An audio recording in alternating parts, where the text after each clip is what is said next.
guys, welcome to the channel. Today we're going to be working in this brand new 325. Let's make it a little faster.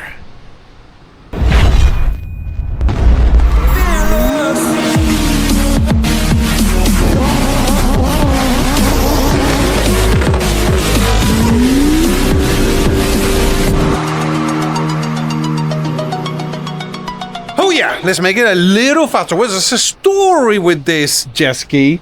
This ski, Dean Steen, my buddy that passed away, he started working on this ski and he couldn't finish it because he passed away. I'm gonna finish it, and basically it has a reflash from Dean Steen. I think it's just removing the limiters. It's not a lot because the client says it only goes about 8,300 RPMs. So what do we got? We got the ski, which by the way is completely perfect. Like this thing, it looks like it's never been underwater. This is crazy. I gotta put my greasy paws all over it. Ha! What do you know? Beautiful ski, and everything came on in a box. All the parts we need. We got blow-off valve, we got a prop, a Solus prop, we got the Riva intake, we have the brace from Riva, we have the pipes with the blow-off valve, and this is the kit. So pretty much, he also sent me the stock computer just in case we have issues with that computer. I have this one. So this is what we got. It's just basically, they're just bolt-ons. Really curious to see what this ski is gonna do with all those bolt-ons. Another thing that I'm gonna add is I'm gonna adjust the nozzle and I'm going to do the right plate. And I think with those two things, the flash, if it does have a flash or just a limiter remover, don't know, we'll see. And all these little parts, let's see how fast we can get this to go. Wow, you can tell this is a brand new ski. Been used, see a little bit of salt right there. But yeah, this is brand new. This is a dream to work on because you don't even get dirty. All right, gonna take the intake off, take the pipes off from the intercooler to the throttle body and the supercharger to the intercooler, and then we need to take the intake off because we got to do a ribbon delete. Well, let's get to it. All right, took out everything, took out the intake manifold. Now I found something interesting. Show you guys what high oil. If you dipstick, you got low, you got high, and if it's over the high, you're drowning the motor on oil. And I just took out the ribbon delete, and if I go like this, look at this. This is full of oil inside. Look how shiny it is. You go on this side, look at this. There's oil right there. We go over here and we check. Watch this. We're gonna check the oil. Yep, there it is. It's right there.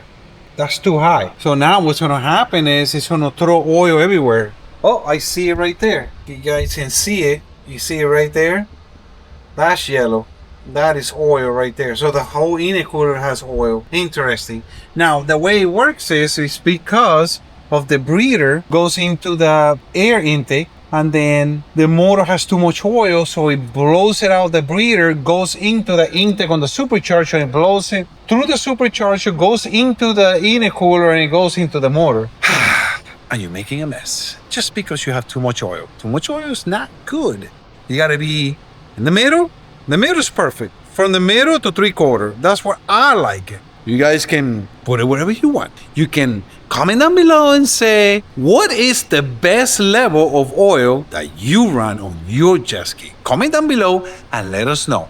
We are gonna be surprised how many people got different theories. Let's see what happened. Let me read down there. It's down there, you see? Down there. You go click, click, click, click, click, click, down there. Yeah.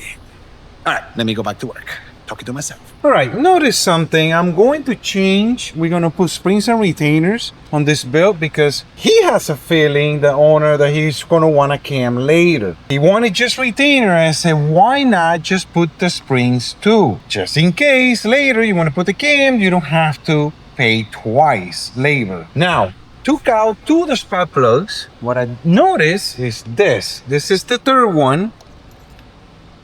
Wait. It has oil.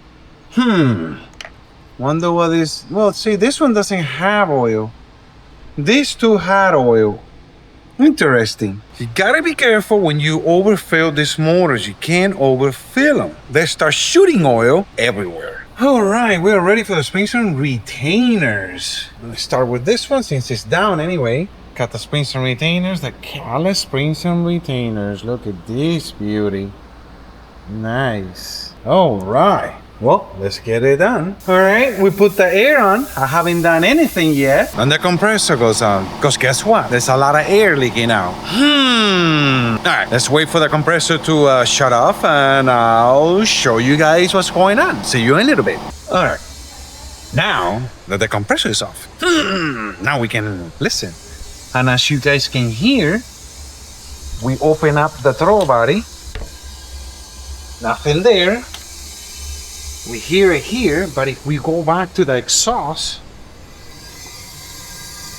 you listening to that? Aha! Well, definitely the exhaust valves are leaking. Intake valves are perfect. Well, oh my God, here goes the compressor again. What the? Telling you, it's leaking a lot of air. This is one of the reasons that some jet skis are faster than others. All motors are not perfect. And if you look at this jet ski, it's pretty nice. And it doesn't have a lot of arrows. It's like I always say, jet skis are like people. Not everybody can run a mile. Same thing. Not all jet skis are gonna run the same number with the same muds. Doesn't happen. They're all over the place. And that makes our job as mechanics a lot harder because people expect this number. With this much stuff, you should go this number. No, there's a lot of barriers. Motor leaking, weather, altitude. There's a lot of stuff going on. Anyway, we'll see what this ski runs. At least this piston is like that. Once I get to the other ones, I'll let you know. All right, number 2, it sounds like it's the same thing. We go in here, nothing. I can hear it here. We go back to the exhaust. There it is. So definitely exhaust valves so far, they're leaking. All right, let's continue and see, just change this and see what the other one is doing. Well, this one is definitely leaking. Oh my God. I didn't even have time to do it before the compressor kicked in. Listen to that. Wow, I wish I could put my hand in here. Can I put my hand in here? Let me see. I feel it. No. Wow, this is impressive.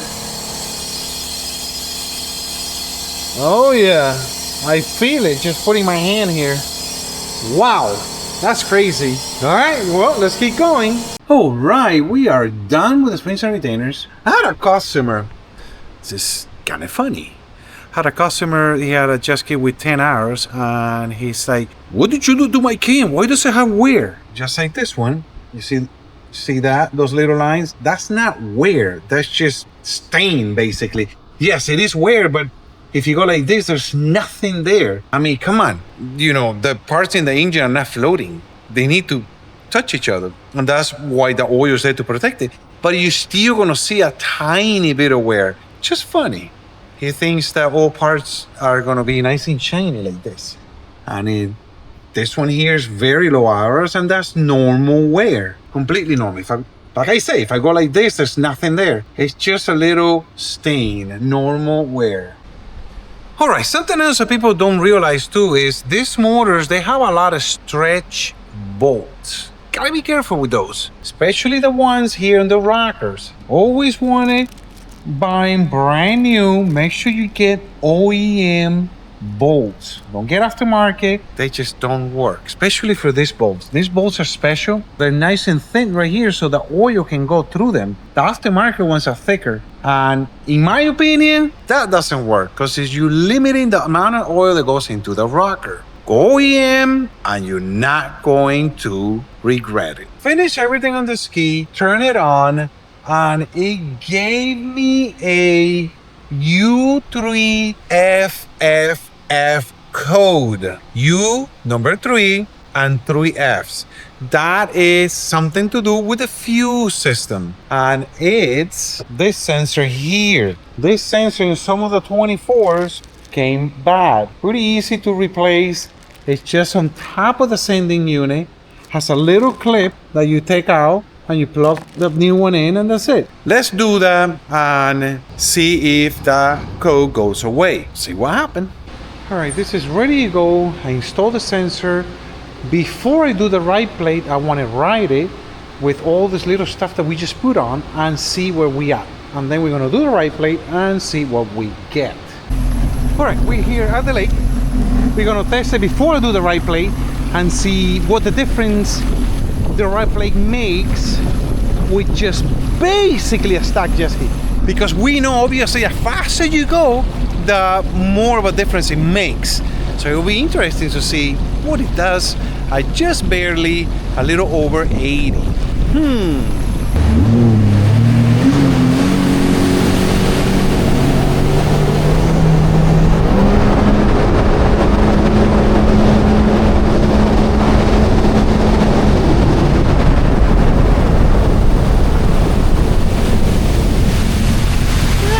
Pretty good. I want to warm it up really good because I don't want a fake number.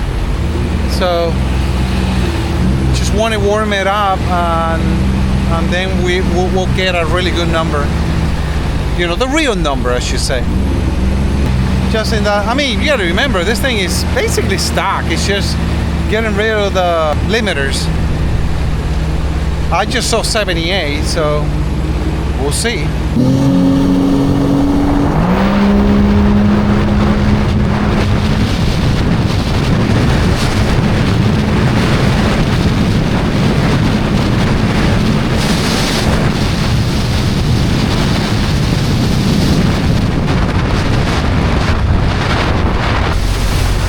Well, we just saw a 83 right there. That's pretty good, if you ask me. Let's go back and see what all the numbers. Just hold it for a little bit longer and see what we get.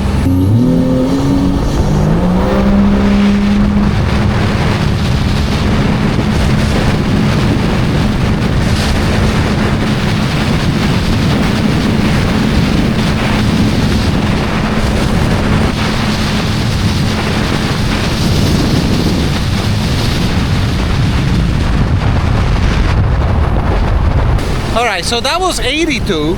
So this is what I mean. You see, it was cold, so it got me 1 more mile.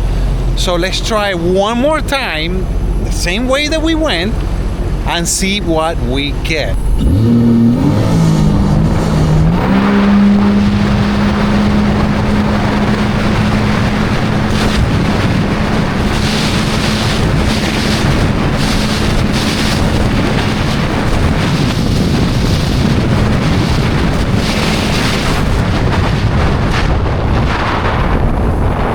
There it goes. With the jet ski, sort of, I mean, it wasn't cold. I went that way, warmed it up, got it to operating temperature, but the first time that I stepped on it, full speed, that's what counts. And it went 83. And now, twice, it's done 82. So 82 is my number with a best of 83. So let's do the right play and see what we get.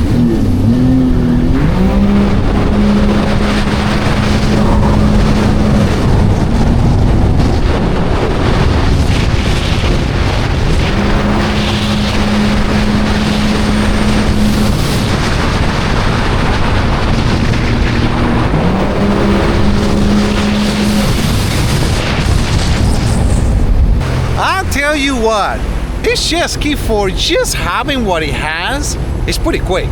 Now I'm questioning it because it has a Dean Team tune. Now, is it a tune or is it a... That's interesting. Okay, so that makes sense. It has a Dean's Team tune. Not just a limiters. It feels pretty good, let me tell you. It's not bad. I kind of like it. I mean, it went a best of 83. That's pretty good without the right play. Let's go back to the shop, do the right play, and see what we got. And let's see what happened. 4 to 6 days later. All right, we are at the lake. And guess who's here? Daniel. Don't get it confused. It's not Daniel. It's not Daniel. It's not Danny. No, it's Daniel. No, it's not Danny. It's not Daniel. It's Daniel. Correct. Exactly. So we're gonna go test it, put him on it, and see what we got.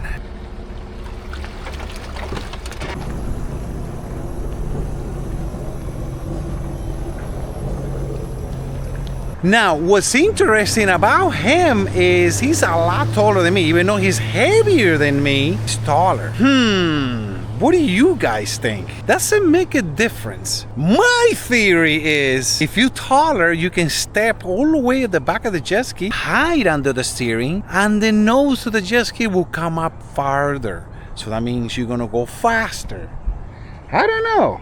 What do you guys think? Comment down below and let me know your thoughts on that. Now, another thing that I noticed too is skinny guys not always get the best numbers. Little guys, depending on the ski, and notice the RXTs like taller people. They go faster and heavier people. The RXPs, on the other hand, like lighter people. Being tall doesn't really make a difference. I don't know. Comment down below and let me know.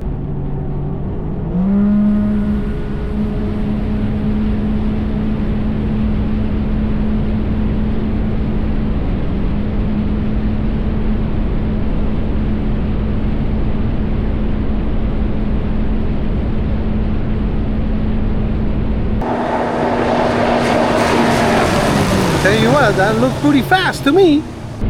These 325s are growing on me. Tell you what, they go pretty quick for just a few things done to them. I mean, this key doesn't have nothing done. Pretty much just a tune, and that's it. There's no cam, there's no supercharger wheel, nothing.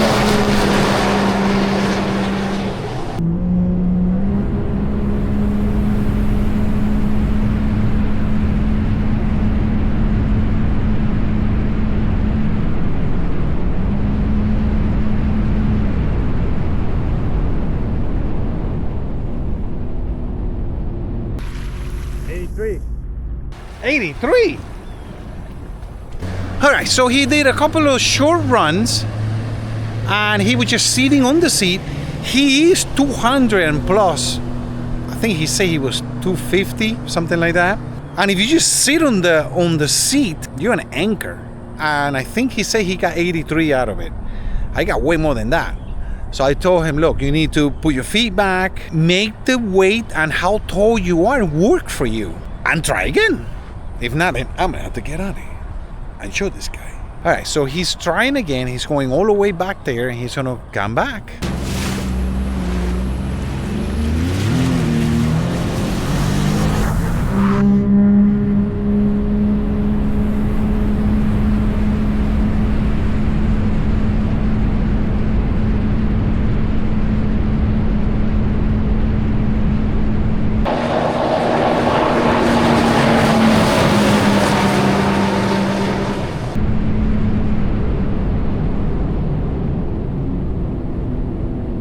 If he comes back with another 83, I'm gonna have to get on it. Maybe weight does make a difference.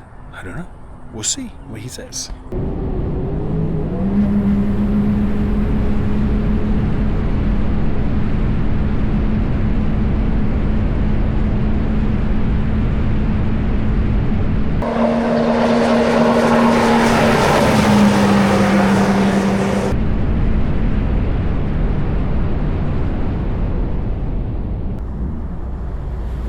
Es lo que le estoy sacando. 83?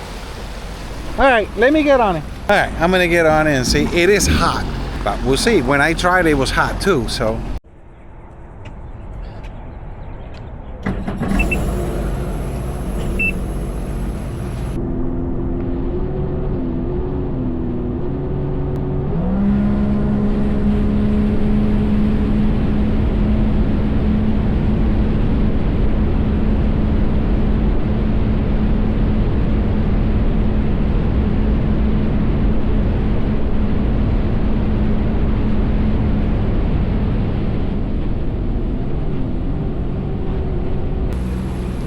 So we got 84.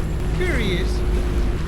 So it must have been better air when I ran it the other time that I got a better number. Interesting how air, makes a difference. And now I did not see the RPMs. Let me hit it again one more time. Look at the RPMs, and then we go from there.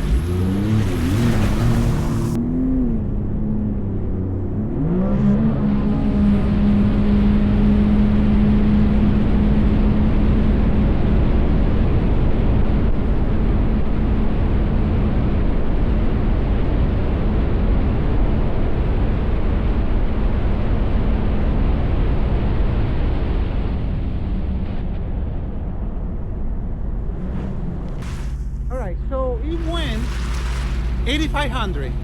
When I did it the other day, it went 8,700, and that's what the mile per hour is. So it has to be weather. The weather has to do a big number on it, because I don't see anything else. It went 8,500 RPMs now. Remember I told you? So it went, when I went, it went before, a week ago, it went 8,700, and it went around 87 mile per hour, 86, 87. Now it went 8,500, and I saw 84 mile per hour. 84, or I don't even know. I forgot. 84, 85, I don't know. We'll see on the video. Yeah, so the RPMs went down. It's humid. Terrible weather for speed. It's there. I mean, it is what it is at this point. All right, let's get it on the trailer and talk to this gentleman, and we go from there. All right, so like I was saying, it's sweaty. This is one of those sweaty baseball days, if you know what I mean. It's hot. I mean, it's hot, and that's what I was telling him. We were in the money because it wasn't this hot. It was hot, but not this hot when I ran it the last time, and we lost 100 RPMs. Which weather, humidity, I can see that. We lost about 1.5 mile per hour, which is fine. He's gonna gain it back, and that's impressive. He did 83. How much you weigh? 240. I weigh soaking wet, 180. Yeah, that's quite a bit of weight, and it's only 1 mile. That's pretty good. I think it helps him because he's tall, and he can get back there and lift the jet ski. He's already talking about a cam. We might see this guy back again. Or maybe not. Tell you what, when you first got the flash, you only had the flash. Correct. And the flash is what makes the difference. Yes. I mean, you went from 68 to 77. 77, sometimes 80. 80 in a good day. Yeah. Perfect. Okay. Yeah. Now, himself, just us, what I did, Riva and delete, do the right plate, adjusting the nozzle, air filter. Correct. You already had all the holes in the ski, so it was breathing good. Yep. And he gained from 77 to sometimes 80 to a solid today, 83 mile per hour. Correct. That's pretty good for being just a flash. And to me, it's impressive because you don't get those numbers with a 300. You just don't. I don't know, you're the mechanic. The 300 gets between 77 to 80, maybe 81 if you're lucky and you're skinny and the weather's perfect, with the same thing that this ski has. So being that he went 84 with me today, because I already went faster, another day that was cooler, that's impressive. Well, you have fun, I have fun, I hope you guys have fun. Remember to comment, like, and subscribe, and tell all your friends. Make sure you tell all your friends, and you tell all your friends, so we can grow this channel. I'm from a sweaty baseball day. I'll see you guys on the next episode. Fearless.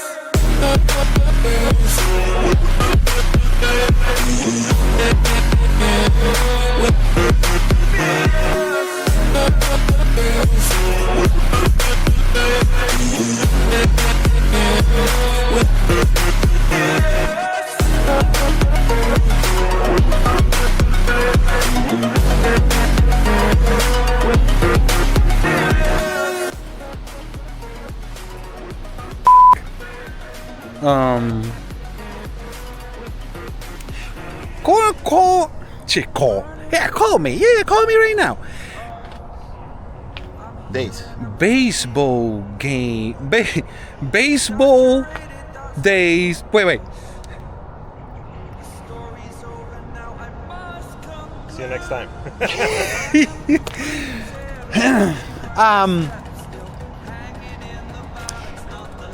And today, wait, and a